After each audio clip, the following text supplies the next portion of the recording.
Hola a todos.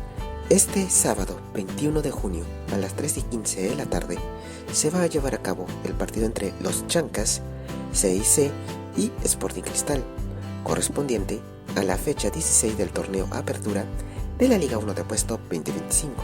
El escenario será en el estadio Los Chancas, ubicado en Andahuaylas, Apurímac. Esperemos de que haga un excelente partido y que gane el mejor. Mucha suerte para ambos equipos. Muchas gracias.